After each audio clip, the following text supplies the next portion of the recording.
the photographs, pictures of the grounds of Michael College right after the close of polls. You know, we did have a break for a couple of hours. The rain did hold up. It's coming down again, but as we said, the polls have now closed. I'm here with Emily Shields and Earl Moxham, and Director of Elections Glassfold Brown joins us because it's the electoral office which is overseeing these PNP presidential elections. Thank you so much for talking to us, Mr. Director. Good to be here. Can you give us an idea how today went from your perspective? I think it went fairly well. We had 35 polling stations across the island. On the list, they had 3,320 persons down to cast their ballot. And it went fairly smoothly. I think the bulk of the person came out during the 11 to 1 o'clock hour. And as such, they were able to allow everybody to cast their ballot. At the end of the day, based on what I've got so far, we're looking at in excess of 80% turnout. Okay, how is it compared to the kind of internal elections you've overseen? The last one, I think the one that was held last year, 96% was the voter turnout. Okay, so a little bit lower. So I said that was at about 1:30, 2 o'clock. I wait the 3 o'clock figure. Now, we saw viewers early on, because of COVID this year, there's been decentralized voting, a parish station, a station for voting in most of the parishes, one for Portland and St. Mary. Has this been more or less difficult for you to monitor? Not really. I think if I dare say, I think it's a preference for us than getting everybody into one location in the arena. Certainly, we are able to deploy our senior managers across the island, and that helped a lot. And they have a smaller group of persons to be able to deal with. You still had a problem more so in Kingston and St. Andrew at Michael, where persons seem not to adhere to the social distancing. I think that was the only negative I think we experienced during the day. All right, so what happens now? Because normally, as we mentioned earlier, you're in the national arena. You're on location, the GenSec gets the result, he comes out and announces it. How is it going to work this time? What will happen is similar to what normally takes place at the arena. We then will now count at a different location. What they'll be doing is to upload that figure to our election center. We have set up an election center now at the PNP headquarters. What will happen that the persons who observe the vote will not be allowed to leave, or their cell phone will be taken away from them. They won't be allowed to leave the counting center until we hand over to the General Secretary, which we anticipate will be about 4:30, and then he will make the announcement. So I figure before 5 o'clock, the nation should be aware of who is the new president of the People's National Party. You said 4:30. That sounds as if you think perhaps even earlier. It's a possibility, but worst case, it will be 4:30. Worst case is 4:30? Worst case. Okay. Emily, Earl? Well, I find that interesting in terms of the pace, the rapidity with which you expect to complete this process. Is it that you have so primed all of your agents out there in the field, and given the use of modern technology today, it has become a lot more efficient? Yes, I remember certainly in terms of the stations, most of the stations have on average 120 ballots to count for two candidates. So it shouldn't be a lot of time, or it shouldn't take a lot of time for us to count, but certainly less than what is happening in the US right now. And then what they'll be doing is to basically uploading that information over the computer to our election center. So in quick time, we should be able to get the result in. Right. Can I ask you, Mr. Brown, just let me know if you have any ideas to which of the 6 regions highest voter turnout up to 1 o'clock as you gave us? It seemed to be the location at Michael. Which is Region 3. Yes, that's it. So Kingston and St. Andrew. Yes. Okay, because that's important in us sort of getting a window. So which one had the lowest, do you know? I'm not sure. I'm not sure. Right. So we'll get all of those details very soon. And then now, when will we get an overall picture as to the voter turnout? The full voter turnout? As soon as I hand that figure over to the General Secretary, we should be able to get a true picture. In other words, we're giving him the exact breakdown by the different location. Right. So he'll be able to tell you at each location what is the voter turnout. Okay, so because we're expecting, according to the director, the results to come in pretty early, I'm going to let him go. And then we'll be continuing here with your live coverage at the Michael University College. We're going to go now to a special candidate profile of Lisa Hanna.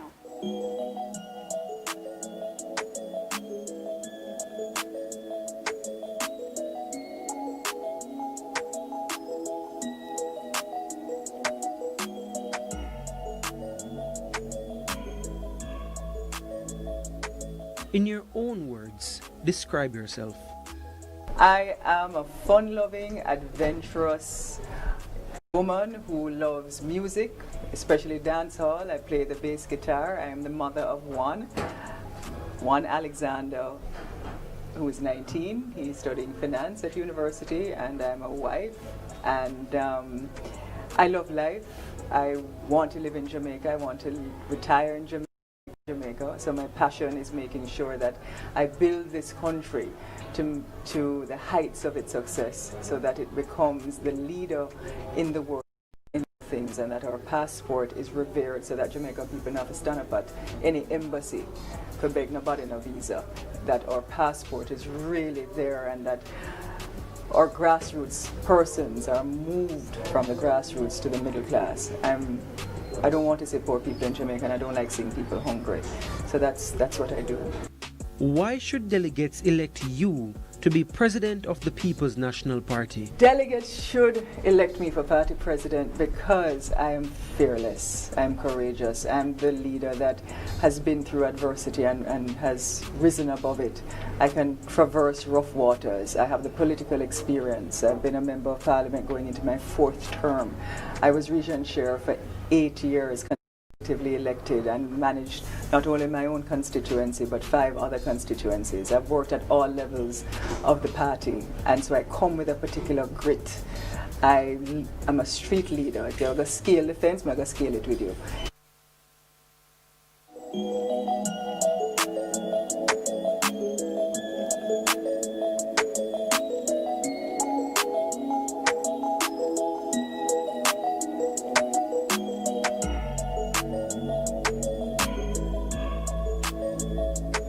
In your own words, describe yourself.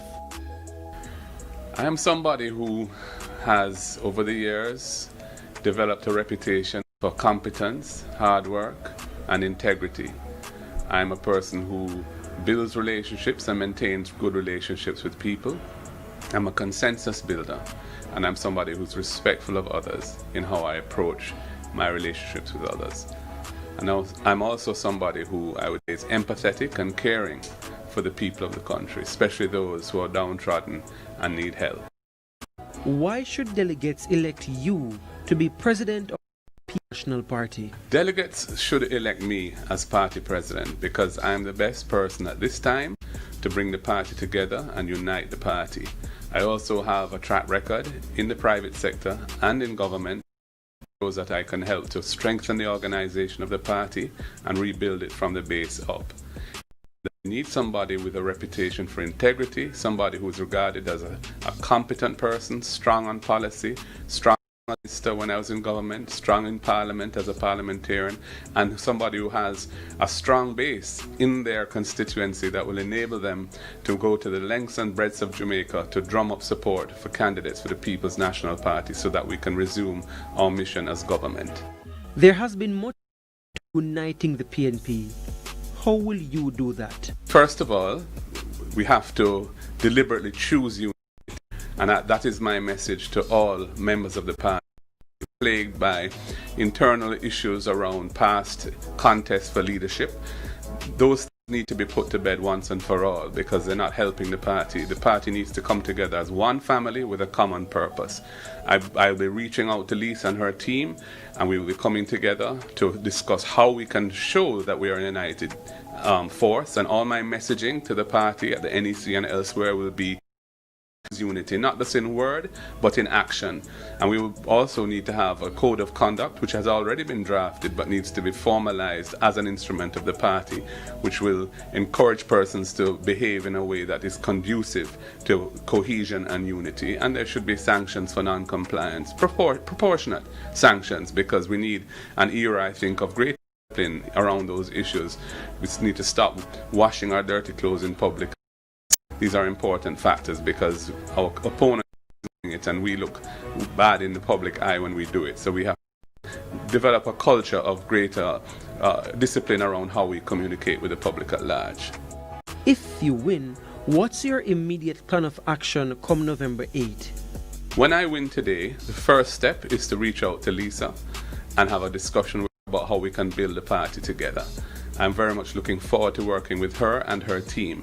Indeed, in my own campaign, I've built a coalition with many persons who are not on the same side as I was last year when there was an internal contest. I've shown that I can build unity, that is unity in action, not just in word, and I intend to continue that approach going forward, embracing both sides, putting the campaign to rest because it will have been at an end after today, and moving forward to strengthen the party around unity, policy cohesion, a salient message for the people of Jamaica that can bring the 64% of voters who didn't turn up in the last election, bring them back into the politics as voters and voters for the People's National Party.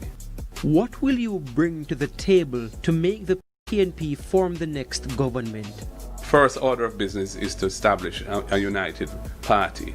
Secondly, we need to strengthen the organization of the party and make it proper and ready for political activity, especially elections going forward.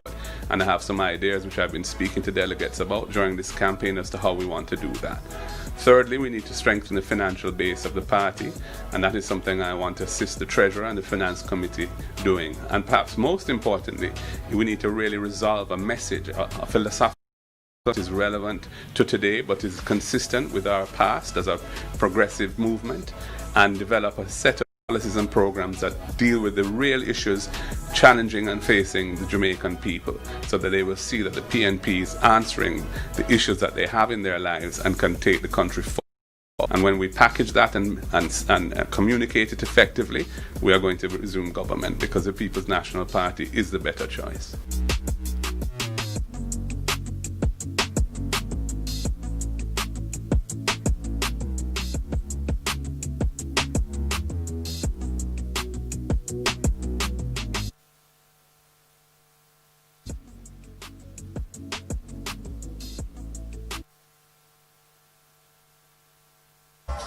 Today is D-Day. How are things looking in your camp? Very, very encouraging. If Paris is like Manchester, then Comrade Golding will win in a landslide. As you can see at our marshalling area, it's like a party.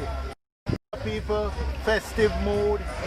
We're still making our arrangements for masks, for sanitizers, social distancing, but notwithstanding, there is a festive mood, and we have already sent down in the region of 100 delegates, and we have prepared scores board. So it's a good look, and we certainly will have victory in Manchester, and we expect victory nationally. Briefly, just remind us, why is it you're supporting? Because Mark is somebody of competence, of integrity. We share the vision for the future of the People's National Party, a modern, fit-for-purpose party with an effective communications machinery and organizational capacity. One with compassion for our members and with the goal to uplift our members as well as every Jamaican. Thank you very much.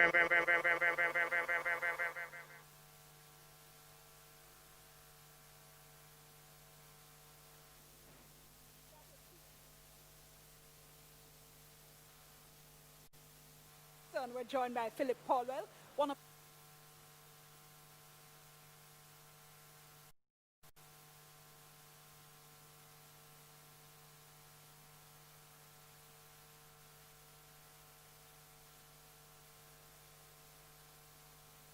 That was TVJ's Courtney Morgan speaking with Peter Bunting in Mandeville. And here in Kingston, we're joined by Philip Paulwell, one of the vice presidents of the People's National Party and MP for East Kingston and Port Royal. Mr. Paulwell, thank you so much for talking to us. Thank you very much for having me. Welcome to Region 3 here at MICO. Tell me something, because you had issued a document indicating your public support for Lisa Hanna, but saying you weren't going to campaign for her. What was that about? Is it that you are concerned that the controversies that people associate with you might dog her and her campaign? No, not at all. What I wanted to ensure was that I would be in a position, as I believe I still am, to assist the party in this great rebuilding that is necessary, and especially in relation to unifying the comrades once more. So I didn't want to, having been on the campaign trail with PJ, having been on the campaign with Sister P, and of course with Peter Phillips, I wanted to preserve myself this time so that I can be a part of the rebuilding effectively as a vice president. You know, though, that as I indicated, people do associate a whole heap of controversy with you. Are you concerned that being one of her prominent supporters, people will say, boy, Lisa Hanna can't be about renewal if Philip Paulwell is part of the team? Not at all. I believe that having served this country and my party so well, having done all the achievements, great achievements in Jamaica, telecommunications, our with electricity, I am in a good position to assist Lisa as the party leader going forward. And with my experience, in fact, after Peter Phillips, I'm the person around with the longest cabinet experience, and I want to be there to assist her, especially as she develops the policies in this party. Dr. Mark Golding interviewed him for All Angles. He had said that you and he had had a cordial conversation and that you had indicated that, well, you wouldn't be able to support him, and he made mention of history. What history are we talking about? Is it the Rise United 1 PNP history? Well, I'm not too sure the precise history that he spoke about. Your mind, though. But I suspect, because I was very active last year in the campaign Rise Against the One PNP team, and it might be that, but as I said to him, I will support whoever emerges as a leader for our party.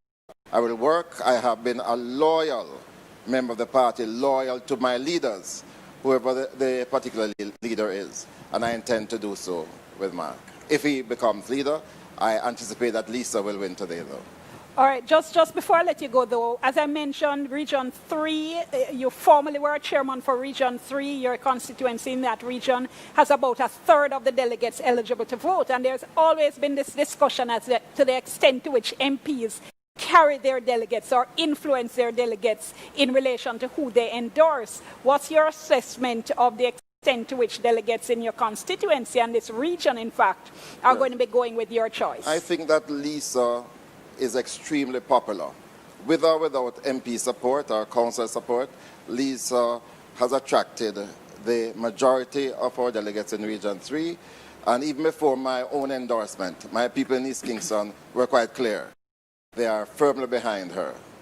You want to take a guess as to what the outcome of the vote will be? No, I'm certain that she will be successful. She will secure a majority of votes in this region. Put your head on the block, man. Come on, give me a number. What do you think? It will be more than 50%. All right, Philip Paulwell, thank you so much.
Just follow me, Mr. Johnson. All right, good. Just follow me. Okay.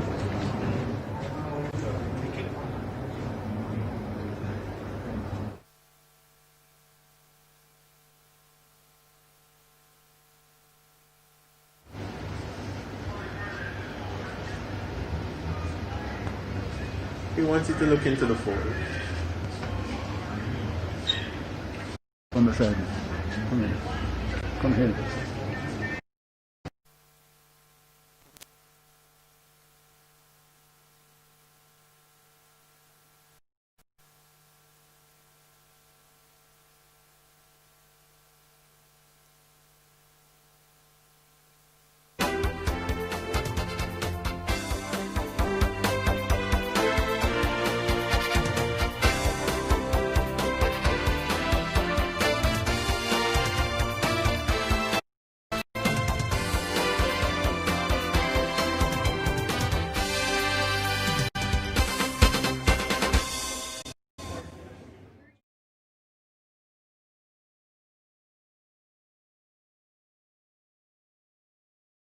Inside the conference room at the PNP headquarters, conveniently so because it has been raining. Now, this is where it's going to happen.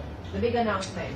The General Secretary of the People's National, Julian Robinson, will reveal who is the winner of today's presidential race. Now, he is here, as well as other key members of the executive. We also observed earlier this afternoon, officials from the Electoral Commission of Jamaica, the EOJ. Now, what is going to happen is that we are expecting the results a little before 5 o'clock. We just spoke to the chairman of the party, Fitz Jackson, about 10 minutes ago. He told us in about half an hour. Now, this is not your typical internal elections at the PNP. We normally have a candidate on the outside, music blaring, but this time it is extremely quiet, and that is happening elsewhere. And we were told by the General Secretary that this is because of the COVID-19 and the threat of the coronavirus. So they're trying to keep it as tight as possible. So again, we are expecting the results maybe about 5 o'clock or a little before, but until then, this is all that's happening. Again, this is where it is going to happen. There is a lot of anticipation. You would imagine Dion, Emily, and Earl. So we're going to go back to you, and of course, we will bring you live that announcement when it happens. That's it. That's it. Okay, thank you so very much, Janelle. And of course, we're all waiting for breath. I see people all over Twitter saying, who win, who win? As soon as we know, you'll know, because we're carrying it live. Emily, I know you have numbers, you've been looking at the breakdown, you've been looking at delegates. Tell me what you've been coming up with. It's interesting because it's a little difficult without to get down to the granular. I like to get down to, as known as the view. Earl, we've been talking to people during the break as well to get a sense as to where the votes have come from. So there are 6 regions inside the People's National Party. Where we are at the moment at MICO, it's major for a number of things. We're talking about Kingston and St. Andrew, which is Region 3.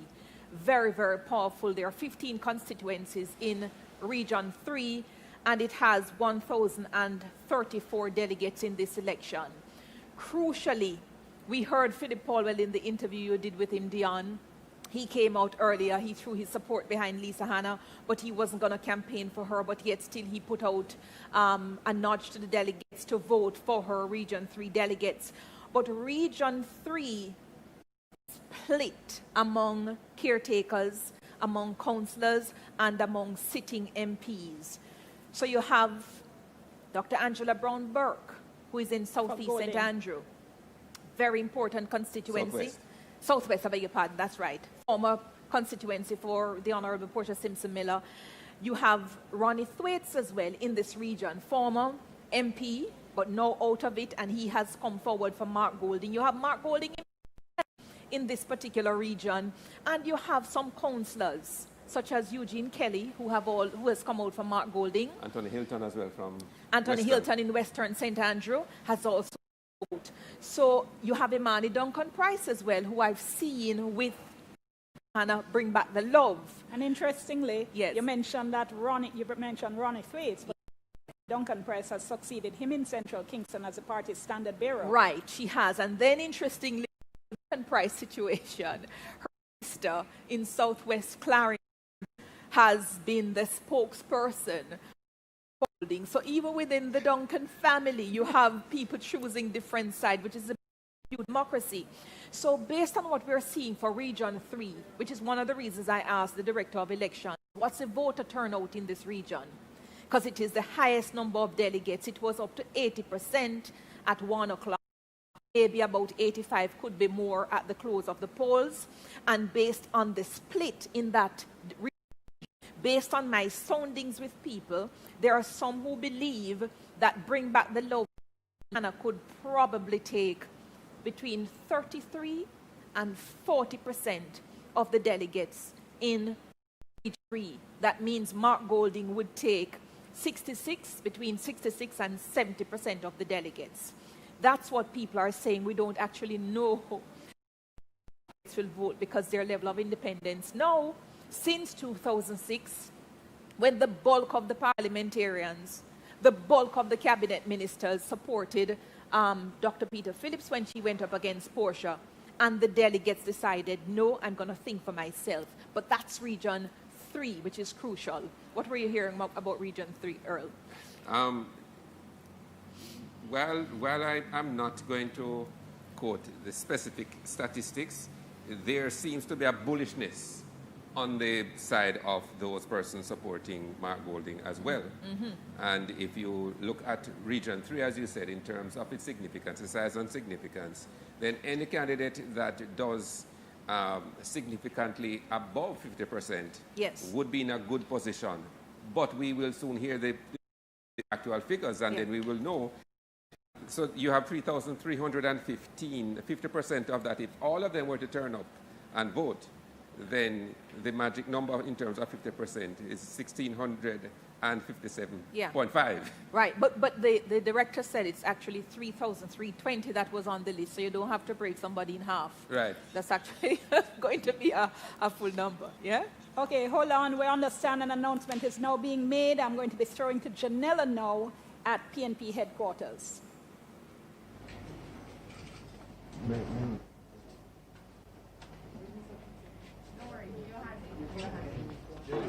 No other phone for here? Nobody want any phone here? You have 2 minutes to reach to get the phone. Okay, so the Director of Elections bang on there. He said 4:30, in fact, by the he was obviously being conservative there based on what he knew would happen. We're seeing the mics being readied before the General Secretary, Julian Robinson. He was the person who had made the announcement last year that Peter Phillips had been successful, and he had said to us a couple of days ago it would either be him or the chairman. It looks as if it's going to be him again. It's so hard to see people behind their masks. The members who are here with me, to my immediate right is the party chairman, Fitz Jackson. To his right is Dion Cruikshank, who is a member of our Monitoring and Appeals Committee. To my chairman Minot, who is the chairman of the Monitoring and Appeals Committee. To his left is Michael Graciano, who is the legal advisor. And Vernon would like me to announce that he's also the Kingston College. Sure. And a member of the Appeals and Monitoring Committee. And to his left is Ambassador Luna Sambo, who is a member of the Appeals and Monitoring Committee. I've just been presented with the results by the director. I've just been, let me just turn, sorry, 1 second. I've just been presented with the results by the Director of Elections, Glasspool Brown. There was a 96% turnout of voters today. Comrade Lisa Hanna received 1,444 votes, and Comrade Mark Golding received 1,740 votes. So Comrade Mark Golding has been elected as the new president of the People's National Party. Thank you very much. I expect that Comrade Golding will be in short order to address you as the President of the People's National Party. Are you satisfied with all the voting process? I think we had a good day. Based, obviously, the delegates came out in high numbers. The process went well in terms of registration to voting without any issues. We didn't have any major problems. It's obvious that the delegates came out in their large numbers, despite the weather. Can you just repeat the numbers, Mr. Jensen? Comrade Mark Golin, 1,740 votes, and Comrade Lisa Hanna, 1,444 votes, and a 96% turnout. Any other questions? All right, let me thank you again for covering. Huh? Oh. Chairman wants to say something. Yes. On behalf of the People's National Party, I want to extend congratulations to Comrade Mark Golin for a successful victory, and for Comrade Lisa Hanna, who contested elections. But I want to congratulate and thank the General Secretary and the Secretariat for the conduct of these elections. I believe when all is said and done, we had a well-executed election by the Secretariat.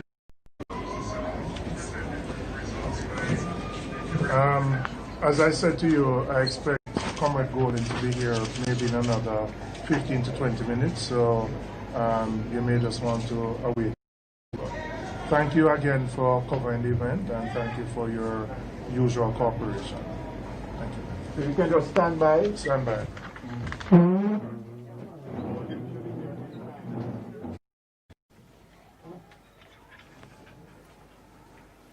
Okay, so just in case you missed the big announcement, the General Secretary announced that Mark Golding is the new president of the People's National Party, 1740 votes to Lisa Hanna's 1444, and somebody is doing the maths for me, so they'll tell you in a moment what kind of vote difference that is. We are going to be going back to the PNP headquarters with Janella shortly, because the General Secretary said that Mr. Golding would soon be arriving there. So, of course, as soon as he's there, we will go to him. That's 296 difference. How much? 296. 296. Interestingly, I would say that this could be argued as being a result that sort of forces all the various elements of the party to come together, because it means that there is no great difference in support among the delegates for the two. A margin of 296 is a work margin, but not one that is an overwhelming one. And I think the message from that might be to say to both Mark Golding and Lisa Hanna that you need to bring together the disparate forces of the PNP to work together. And that has been the rallying cry from both sides in terms of what they hope to achieve afterwards. I saw somebody tweeting that if the PNP can have a head boy and a head girl, to have both of them leading there. So it looks there, Emily, as if the kind of feedback you had been getting had been correct in terms of the kind. Seems so. It was always going to be a little bit of numbers challenge, because the region from which he comes has the second largest number of delegates. And so she would have to be pulling the MPs that had the delegates in those delegate-rich constituencies, and the delegates would have to go with the MPs. But I think she's done really well. Right. On the point just interrupting a moment to point out to our viewers that those are the numbers that they can see on screen while you continue. And the point of those numbers, by my calculation, we would have had 3,184 of a total of 3,320 eligible delegates turning up to vote, with Mark Golding getting 1,740 of those delegates. That would approximate to 54.6% of those who were eligible, who turned out to vote. So the differential is sort of an 11-point differential with the vote that he got over Lisa. And I think the reluctance with which he approached this race, it is a sufficient mandate. It is also demonstrating to me as well that Lisa has sufficient support in the party. So Mark Golding, as he has committed to doing, he's got to reach across and quickly to ensure that they can coalesce around this entire group of delegates who have seen would like for them to work together. That's how I read the result. But this is a man, an attorney, father, an MP, a husband, a past student of Mona Prep of Campion College of Oxford, a man who is completely down to earth. He loves the people. He seems to be quite genuine. And I really do look forward to the next 4 years in politics to see how he's going to rebuild the PNP to make it a formidable force going up against Michael Andrew Holness in the next election, whenever that comes. So congratulations to Mark Jefferson Golding on the 7th of November, taking over the presidency of the People's National Party as the 6th president. We're now seeing pictures of PNP headquarters, and we have radio listeners with us as well. Welcome to all of you listening to us, watching us, whether you're on radio, whether on your YouTube, whether you're on TV. Not even the rain has been able to keep these supporters away from the People's National Party headquarters. The General Secretary had said to us earlier in the week, we're trying to keep the place as sterile as possible, but in the circumstance, I guess it's inevitable that some people would turn up. So we're seeing supporters with their fists held aloft in the party, the PNP salute. Few people have umbrellas because it's still here, but most people, in fact, just running up and down in the rain. Now, we're seeing a vehicle arriving, a black vehicle that perhaps we think is transporting Mr. Golding, and the supporters now getting even more excited and cheering, and we're seeing the window being rolled down now, not quite able to see inside, but judging by the jubilation of the supporters, we think indeed Mark Golding has arrived, and he is going to speaking. As we said, as soon as he starts to speak, we'll go to him. There is a supporter who has climbed apparently aloft, so that we are seeing that waving and that cheering. I think he's on top of somebody's vehicle. I hope it's his vehicle. Potentially dangerous. Especially in this kind of most other people on the ground. We're seeing, of course, the reporters, the photographers out even in the rain trying to catch the first scenes of his arrival. And it's such an interesting situation. 1 year ago, or a little over a year ago, Mark Golding was his friend and his colleague of many years, Peter Bunting, who had hoped to be in exactly this position. I don't think at that time he had any thought that in 12 to 14 months the party would be hailing him as its new president. Okay, well, you back to that occasion. In terms of the result, the outcome, Dr. Phillips prevailed over Peter Bunting by what, 76 votes? 76%, 96% turnout as well. Yes. What you see, what happened for this contest, many people saw it as a realignment of the forces, those that supported Bunting versus those that supported Phillips. I'm interrupting you for one moment, Earl. I know you guys sometimes can see a little better than me. Is that Mark Golding being escorted inside under the umbrellas? You can see almost like a guard of honor of umbrellas being held together. Mark Golding? I'm trying to figure out if Can't that confirm that yet. Okay, there'll be a bigger crowd around. As soon as we confirm it, we'll let our listeners and our viewers know. Back to you, Earl. But back to that realignment of forces, as I was saying. What this would suggest, though, is that Golding was able to get support from those who supported Dr. Phillips, make the difference for him, so that he ends up with 296 votes this time. From his perspective, that would be a good thing, heading in the right direction in terms of getting support from those who were aligned the time. And I think Dr. Phillips, sorry, Emil, Dr. Phillips, in fact, has just issued a statement congratulating Mr. Golding on his victory. The statement says he's urging all members, affiliates, and supporters to unite in full support of Golding as the organization charts the way forward. Right. On the point of the reach across by some PNP supporters, you're very right that early. In fact, we saw an article put out in both of the newspapers by Floyd Morris, who was an ardent supporter of one PNP, Dr. Peter Phillips. And he made the point that even though he supported one PNP, Lisa also supported one PNP, he having a candidate at the moment, he's going to go with Mark Golding. And I think there are a couple others as well. Tony Hilton was one of those. Tony Hilton as well. And he carries a lot of delegates in his Western St. Andrew, which is why we see the manifestation. So a very sort of cerebral thinker.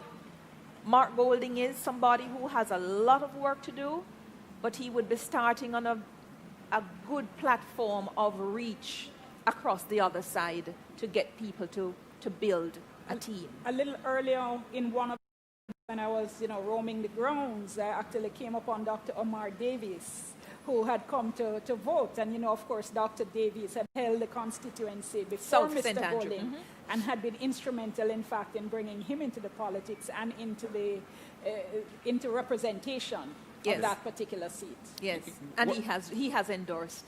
One of the things I find interesting about Mark Golding and Lisa Hanna as the two contenders here versus those who came before them in terms of the leadership of the People's National Party is that, yes, they have now had a bit of experience in the party and in government, but not as much experience as those who preceded them in terms of years of activism in the People's National Party. And to a certain extent, that could either be for the better or it could be a negative. But if it is properly approached, it might actually be for the better in terms of perhaps not having as much of a history of, in some instances, bad feelings because you have had to make certain choices and decisions in the past. Not as much of that history in this case as might have, though of course, yes, after a decade and a half, they have a record, but as much of a record for better or for worse, predecessors. Turned on your TV late. News came a few minutes ago. Mark Golding is the new president of the People's National Party. He polled 1,740 votes, defeating Lisa Hanna, who polled 1,444. There was a 96% voter turnout, and the margin of victory 196. Now, we are standing by to go back to the PNP headquarters where Mr. Golding is scheduled to arrive and to make a statement. You're seeing pictures there of the PNP headquarters, and it looks as if more and more people are gathering. I remember I'd said to you, Earl, that they had said there wouldn't be crowds there, and you said you had absolutely no faith in that. Absolutely none. Yeah. This is politics and the excitement of the moment, and all COVID tossed to the wind or to the rain. Well, I'm seeing some of them. I'm seeing masks on chins. Yes. Yes, some of them. And then again, I can't help the contrast. I mean, we're talking about millions upon millions of vote difference, but this institution called the Electoral Office of Jamaica that we have is such a gem. We have, for the first time in a presidential election in Jamaica, broken up the parish, the regions for the PNP into 12 different voting areas, voting locations. But the EOJ was able, even with doing that, to tell us before they actually counted the votes that by 4:30 they're going to have the numbers. Mark, it's only 3,000 something votes. But they were able to count it on time and were bang on at 4:30. I think a great credit to the Electoral Office of Jamaica that we have. I'd also like to say about the Electoral Office as well, that it was in the 1990s, if I recall correctly, that the political party asking that office, which is an office of the state, yes, take charge of running their internal elections. Such is the credibility that it had built up with both parties. Exactly. Since 79 in terms of the reforms that had been made at the level of the Electoral Advisory Committee, now the Commission. Yes, and the officials, for instance, the GenSec was very quick to say it's the EOJ running it. Yes. We have nothing to do with that. Right. And it's a way for them to get some money as well. They have to be paid for all of these elections that they run. put it in their coffers, you know, because money is always needed. So Yes. kudos to Glasspool Brown. We've seen a change from Fisher to Glasspool Brown, but no dip in the efficiency of the office. There's quite a lot of, we're hearing the noise beginning to build there on old PNP headquarters. We're just bringing through a little bit of it for you so you can get a sense of the excitement and the celebration that is taking place there. Yes, and some of the people who are celebrating, you get the impression, it's sort of almost relieving some COVID fatigue, because there's really no loser here. Okay, I'm interrupting you, Emily, because I'm being told that Mark Golding, in fact, has arrived. Yes. I'm just going to give us a few seconds of silence so we can, our listeners and our viewers can hear what is happening at PNP headquarters there.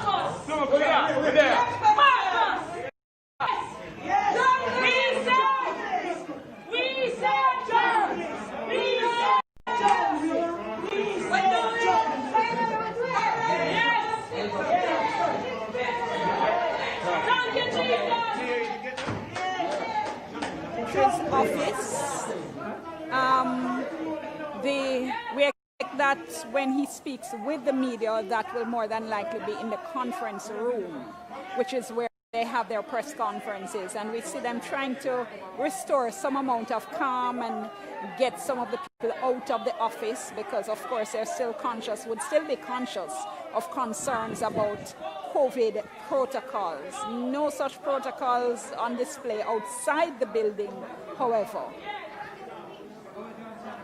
Most of them are orange, they're dancing, orange head tie, orange blue, orange shirt, couple people in black.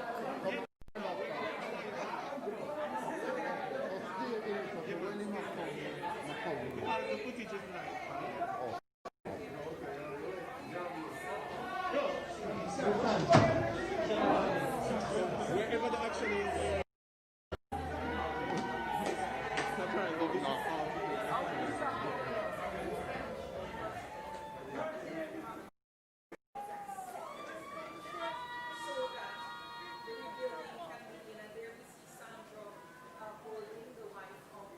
Golding just making her way to the PNP HQ, where we expect Mark Golding to speak from. But I think it is very important for the signals to be sent. Dr. Angela Brown-Burke there as well, a very influential and powerful of this region 3, into the HQ with her hands in the air, having declared her support for the win around Mark Golding. She declared for Peter Bunting before, and he lost by a whisker to Dr. Phillips. And there's unity in the Brown-Burke household at this time. I'm so happy about that. Paul Burke, Angela Brown-Burke supporting the same candidate. When you mentioned, when we saw the picture of Mr. Golding's wife, she was walking into the building and she, made the PNP fist, and you could see the joy on her face. I was reminded of the interview I did with Mr. Golding, yes, which I think the high point in the interview for a lot of people was when we brought up on screen the video of his wife introducing him at his campaign launch, and my director had done a split screen, and you saw this look of absolute admiration on his face, and social media was just going crazy, saying, I think it was Dayton Campbell who tweeted, yeah man, some man must look on a woman. Yeah, and the funny thing is, which is not funny, he's been with her, the stories have been told since about 1990.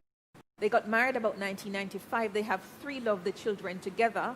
And it's a credit to you when you continue to build a relationship within the beautiful institution of a marriage and continue to love the person more as the days go by. So that is just wonderful. For Lisa at this time, I don't think there's anything for Lisa ashamed of. No, she put up an excellent showing. Yes, she has come within 11% points of winning this race. There are some issues that dogged her, which she will have some time to do the introspection on, but it is very clear to me that a future PNP will be needing her skill sets, will be needing all of the qualities that she possesses to ensure that they put up a good fight. Andrew Holness. If you go back to 1992, when Miss Simpson, as she was then, lost P.J. Patterson. Yeah.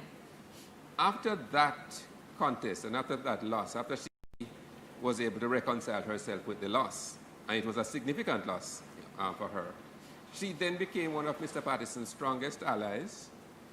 He gave her a position of prominence in his cabinet, and some of her chief lieutenants also became ardent supporters of P.J. Patterson.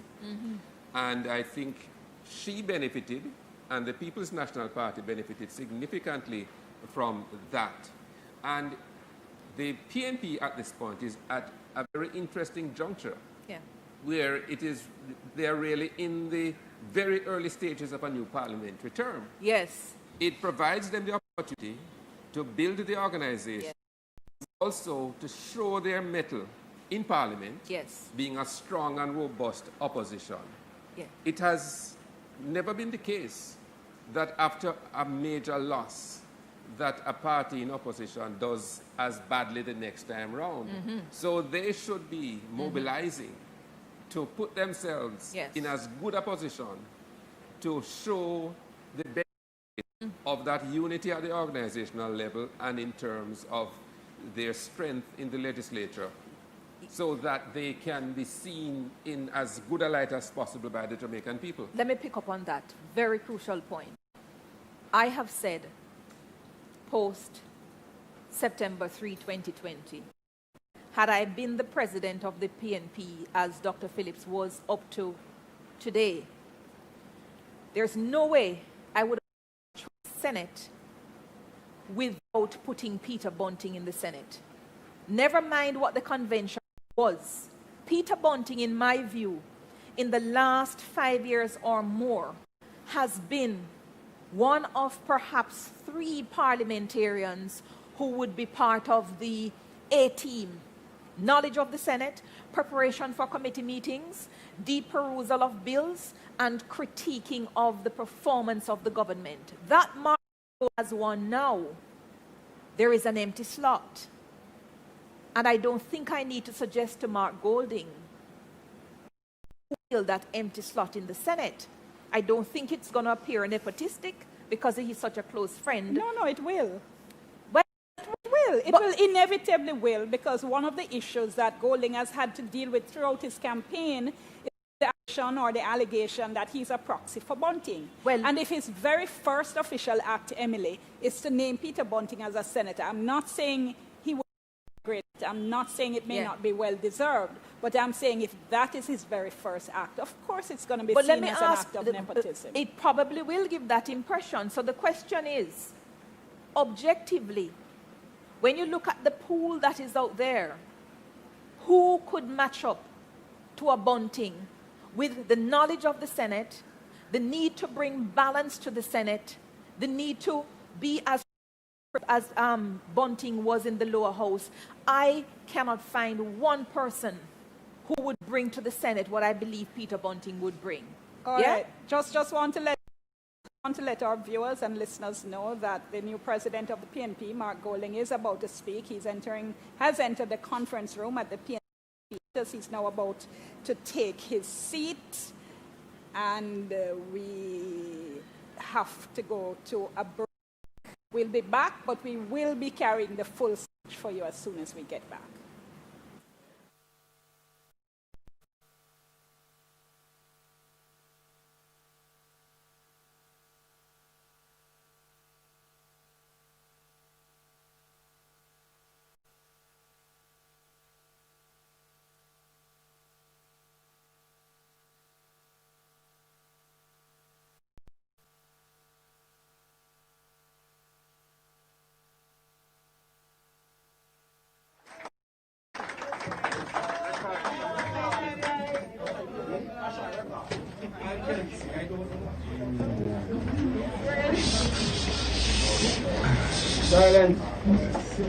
Comrades, friends, fellow Jamaicans at home and in the diaspora, good evening.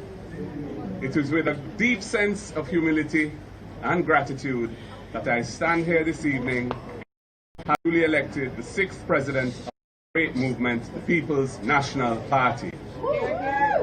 I want to thank my campaign team, my road team, my communications team, my family, Andrew, my family here with me, of course, every delegate in every region that came out and supported the process, every party group, the PNP YO,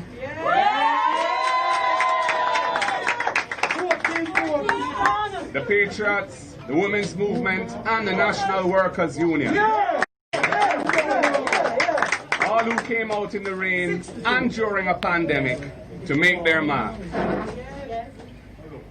I have to again thank my wife and children for their unconditional love and support as I step forward into a bold new era of national leadership. The delegates have made your mark for a leader with a proven track record of delivering results and a leader who is not and is inclusive. I wish Comrade Hanna was here, but I understand that she had made a commitment to be in her constituency. If you were here, I would have asked her to come forward and join me. Comrade Lisa Hanna, thank you for a strong but collegial contest. The word is love. The word is love. This party will be a big tent for all of us. I am ready to sit down with you and your team and to share our vision for the People's National Party. I'm ready to hear your vision, so we will all unite and work together as a party to rebuild and refocus our efforts to build a stronger People's National Party. Comrades, this is a new era. The world is different from what we knew it to be a year ago. Indeed, the world is different to what we knew it to be 24 hours ago, and I want at this juncture to congratulate Joe Biden and Kamala Harris for their famous victory, historic victory in the U.S. presidential and vice presidential elections. Indeed, the PNP is different now from what we knew it to be a month ago. It is clear that our members and supporters, and indeed the people of Jamaica, are longing for us to bridge the gaps of discord that we have been experiencing for some time. We must create harmony out of that discord. The people of Jamaica are demanding that of us. The foundation of our unity will be respect and love. Love for our family, that is the People's National Party, and most importantly, love for our country, Jamaica. It is beautiful to observe the passion and purpose of people who work for their country.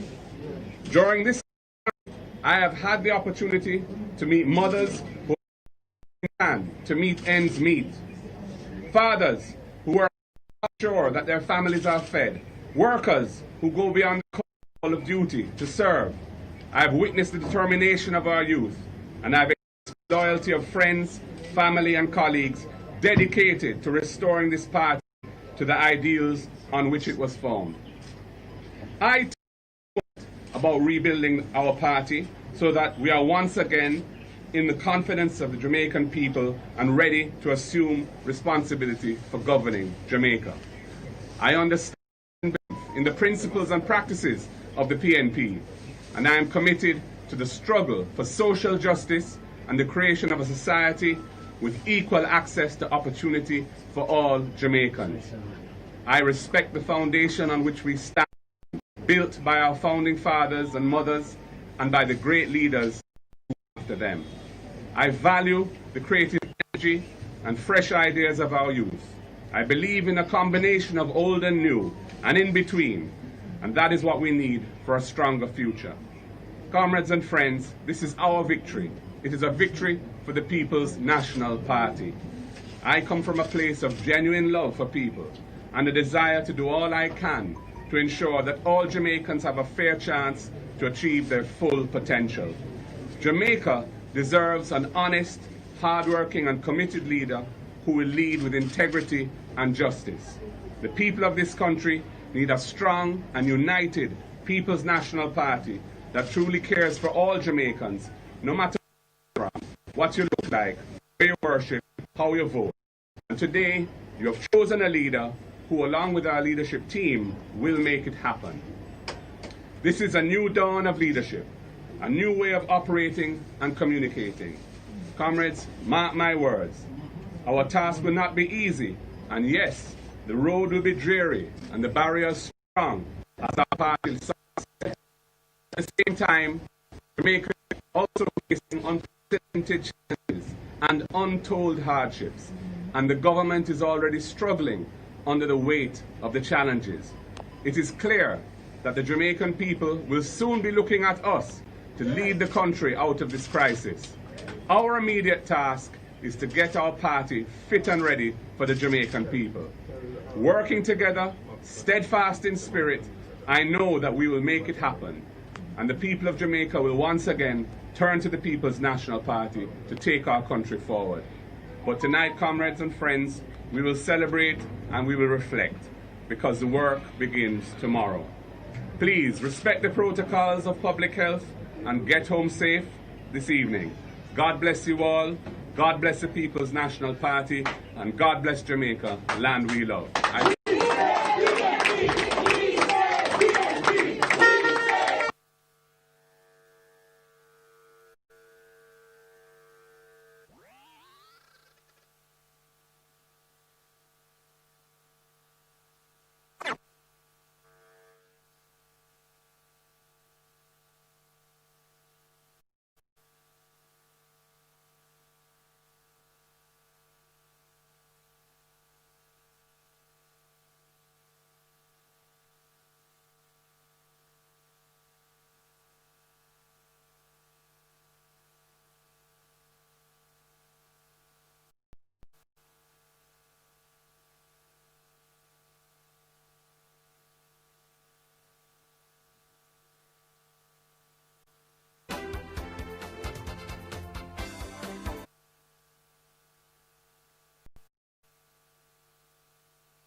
And thank you so much for staying with us. We continue with our ongoing live coverage of the PNP presidential election. Well, in case you missed it, Mark Golding is the 6th president of the People's National Party, 1740. He polled to Lisa Hanna's 1444.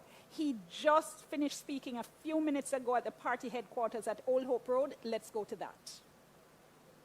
Comrades, friends, fellow Jamaicans at home and in the diaspora, good evening. It is with a deep sense of humility and gratitude that I stand here this evening, having been duly elected president of our great movement, the People's National Party. I want to thank the campaign team, my road team, my communications team, my family in South St. Andrew, my family here with me, and of course, every delegate region that came out and supported the process, every party group, the PNP YO,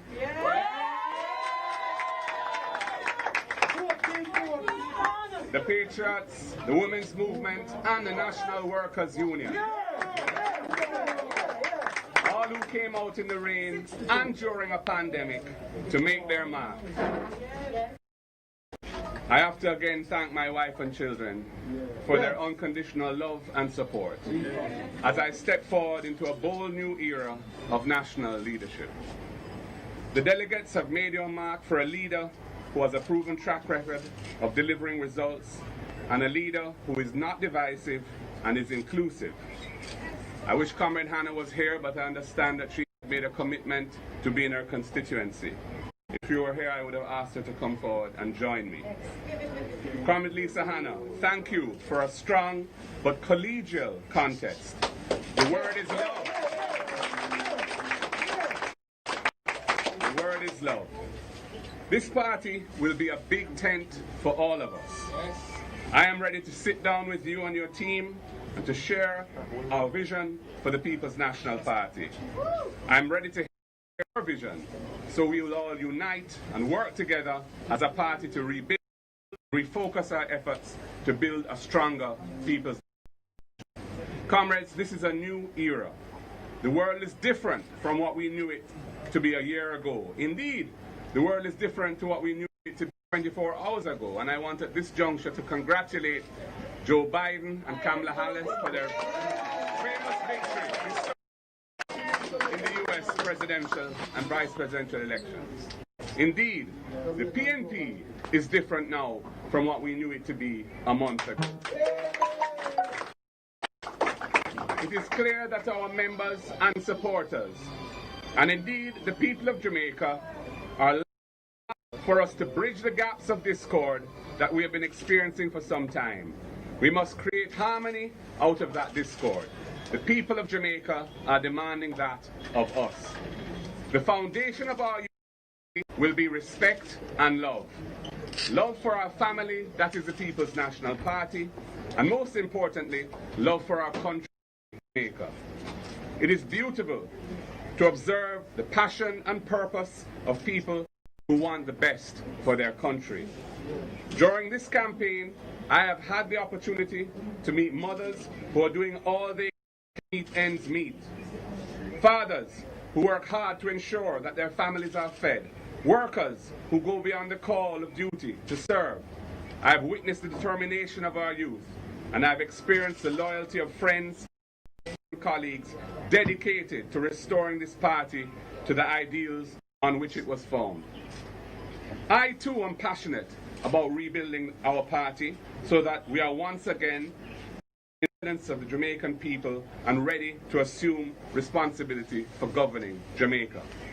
I understand and believe in the principles and practices of the PNP, and I am committed to the struggle for social justice and the creation of a society with equal access to opportunity for all Jamaicans. The foundation on which we stand, built by our founding fathers and mothers and by the great leaders who came after them. I value the creative energy and fresh ideas of our youth. I believe in a combination of old and new, and in between, and this is what we need for a stronger future. Comrades and friends, this is our victory. It is a victory for the People's National Party. I come from a place of genuine love for people and a desire to do all I can to ensure that all Jamaicans have a fair chance to achieve their full potential. Deserves an honest, hard-working and committed leader who will lead with integrity and justice. The people of this country need a strong and united People's National Party that truly cares for all Jamaicans, no matter what you look like, where you worship, how you vote. And today, you have chosen a leader who, along with our leadership team, will make it happen. This is a new dawn of leadership, a new way of operating and communicating. Comrades, mark my words. Our task will not be easy, and yes, the road will be dreary and the barriers strong as our party success. At the same time, Jamaica is also facing unprecedented challenges and untold hardships. We are already struggling under the weight of the challenges. It is clear that the Jamaican people will soon be looking at us to lead the country out of this crisis. Our immediate task is to get our party fit and ready for the Jamaican people. Working together, steadfast in spirit, I know that we will make it happen. And the people of Jamaica will once again turn to the People's National Party to take our country forward. But tonight, comrades and friends, we celebrate and we will reflect, because the work begins tomorrow. Please respect the protocols of public health and get home safe. God bless you all. God bless the People's National Party, and God bless Jamaica, land we love.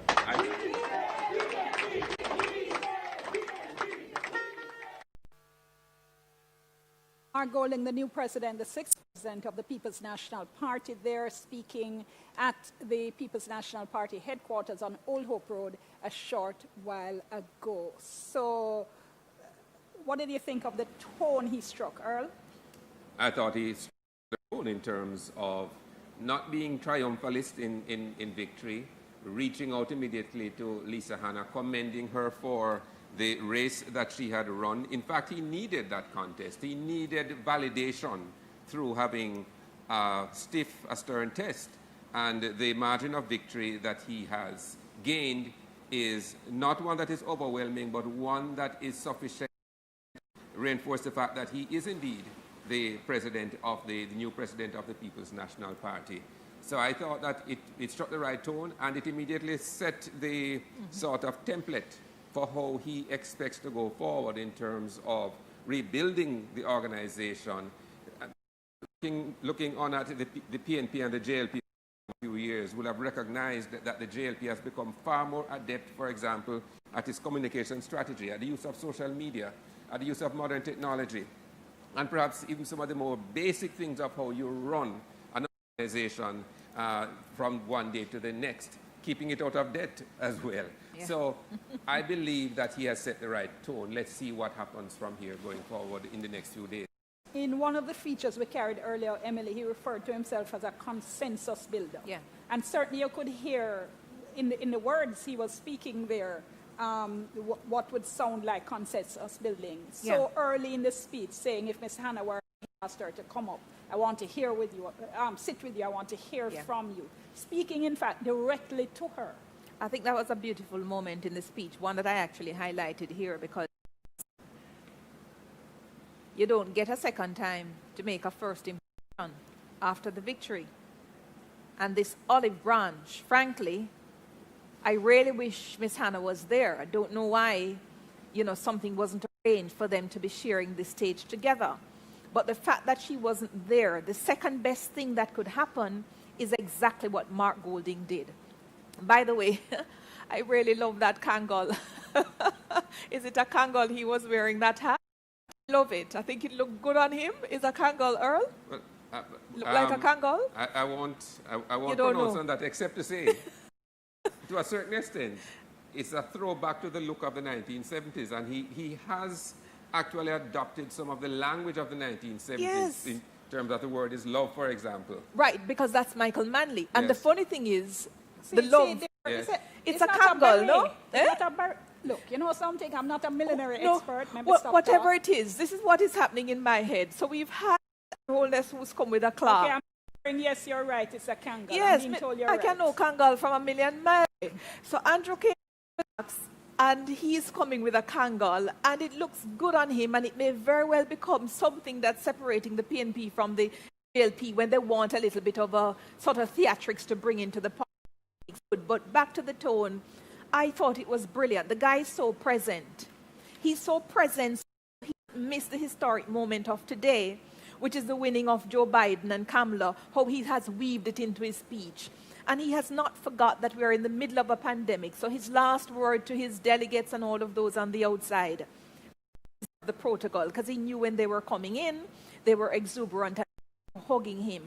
This is what you want to see from a leader.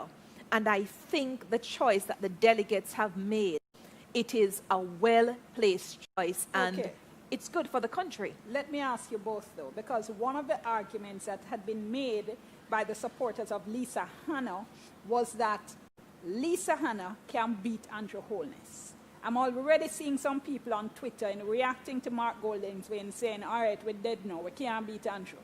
So the very qualities that you're speaking of, Earl, the kind of throwback to the 1970s, the old-fashioned kind of look in some ways, how does that translate into in the environment to a party which only has 14 seats in Gordon House and which needs to claw its way back up the cliff it has fallen down and to try and beat, as you said, a very media-savvy Andrew Holness who is very popular with young people. Can Mark Golding do that? All right. First thing I would say is that while we make references to those glimpses of the 1970s, at the same time, I am saying that he's also sounding forward-looking. I'm also saying that he recognizes the importance of becoming much more media-savvy, much more adept at communicating at the level at which Andrew Holness and the Jamaica Labour Party have been doing. He cannot hope to use the strategies of the 1970s to win in 2024, 2025. But I think it is important. I think we might do him a disservice if, or those who are saying what they're saying, if they immediately start to stereotype him and what he will do before he actually demonstrates to us how he will in fact proceed. All right. Can I just take this issue of who can beat Andrew Holness? A day in politics is a long time. And this thing where we think because you are popular, popularity by itself can win an election, it is so flawed that it's unworthy of comment beyond that. Andrew won the election in large measure by this unity in the PNP. Andrew won the election because Andrew, yes, repaired his image, but around Andrew Holness is a cohesive structure, a message, and there's a political organization that works. Mark Golding has 4 years to get the right which he started tonight, to build the structure around him, to get the message, and to fix the political machinery. All of the groups from which these delegates were chosen, they've got to get functional. They've got to attend their annual general meetings. They need to attend the annual conferences. They need to really discuss PNP politics, understand what the PNP is about, and whilst they highlight corruption inside the GLP, corruption highlighting by itself cannot win an election if people do not know what your message is. And this is why I think the cerebral qualities of a Mark Golding, who can sit down, who can frame it out, who can build different committees for people to work on, to build policies around which the party can unite. That is what will defeat the Holness. And that is 4.5 years from now. Yeah? Maybe. We have a long time to go. I'd also like to make the point as well that he does come from a background of organizational discipline in terms of his own career or careers. And that is important because sometimes political say, well, we are not just a typical organization, but they also have to be run along certain lines of structures and the discipline. And I believe that that kind of experience, if he brings it to bear on how he reforms, how his party functions and operates on a daily basis, then it could achieve some of the things that Emily is talking about. First order of business for me. First order of business for me? Putting Peter Bunting into the Senate. I'm going to take a bet but with he you may on not that. do it. But if I were in his market, I don't want to be in his shoes. I'd like to be in his hat. I would really do that because the Senate needs experience. The Senate needs a lot of oomph.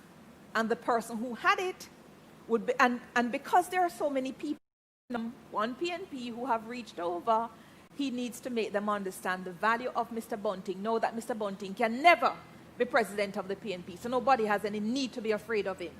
You take him in there, he hasn't got a seat. Remember that he would be fronting for Bunting, that Bunting would be running PNP. I thought Bunting was out and stunting. Let me fronting for Bunting. No, they're going to think he's stunting too. I think I'm not saying it isn't. Right, But but I'm saying again, that was a concern. I've heard that argument. I'm going to dismiss it because I think people can go to that perception when they sort of don't know the facts, and I prefer the facts when I know it as opposed to perception. What I understand about Mark Golding, if he didn't think he could do this job, he would not have taken it. Anybody who sees Mark as a proxy, somebody who is undermining the integrity of the man. So I don't think he's ever fronting for Bunting. Bunting has accepted, I will never, ever be president of the PNP because some people view me as divisive. But it doesn't mean that my innate strengths are not to be used to build the organization that I like.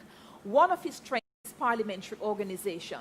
Because he doesn't have a constituency now, he's going to be very integral, especially as a former general secretary, to building the decrepit political machinery that is completely broken. Well, I certainly agree with you. I mean, where we disagree is whether You or agree not with he'll me, be Dion? appointed to this. We disagree on whether. You know, it's a red letter day or a blue letter day when Emily and I agree. Where we disagree on is whether he'll be appointed to the Senate. I certainly agree that he'll be the right-hand man for Mark Golding because of all the very strengths that you just outlined and because of their close relationship. And you do want to know that you have somebody with you who is competent to your back. Well, can I just say before you come in, Earl, the value I see Bunting to the PNP, I would not like people to continue to see him as the right-hand man for Golding. Because if they see him as that, they will not appreciate the qualities he can bring to political organization. They need to see him as one of the key persons who can build the organization to making the PNP position itself to becoming the party for choice in the next 4 years. I could continue to argue with you, but Earl wants to go. Yes. On the question of the Senate, first of all, though, there is a question of principle, some might say, as to whether the members who were named by Dr. Phillips and appointed by the Governor General just a few weeks ago, whether on the basis of principle, they should now offer their resignation. He cannot require it of them, but whether they should offer their resignation and give him a free hand to have a new slate of senators named. I suspect that most of them would be reappointed, but that there could be some changes.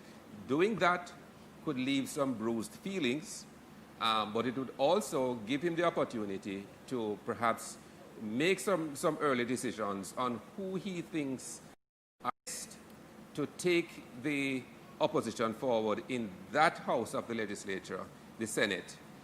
There's also the open seat that Mr. Norman Horn opted not to accept prior to the election.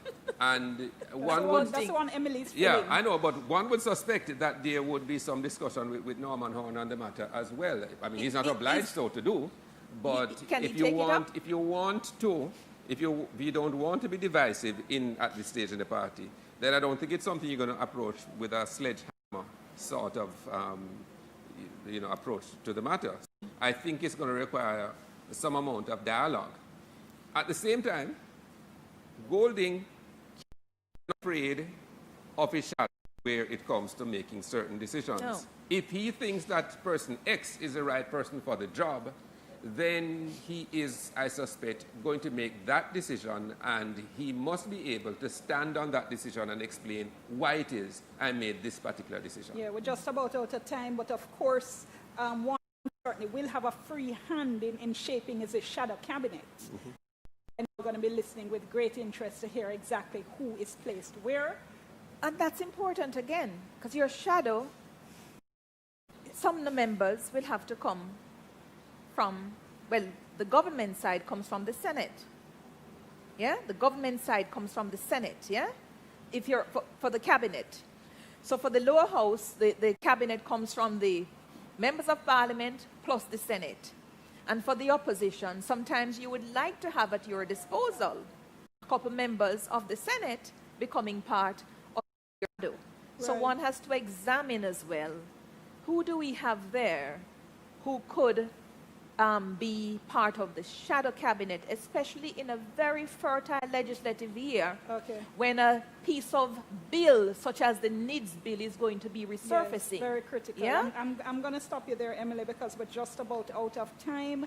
So I just want to thank Emily and Earl. It's always so awesome working with both of you. You know, it's like, come on, this is the A team along with all my technical crew in here. I'm now the B team. I'm with Biden. I want to at the same time say thank you so much to our awesome team, the members of the production, the new engineering departments. Thanks as always to you at home for watching. I'm Diana Maximillo, returning you to our respective studios.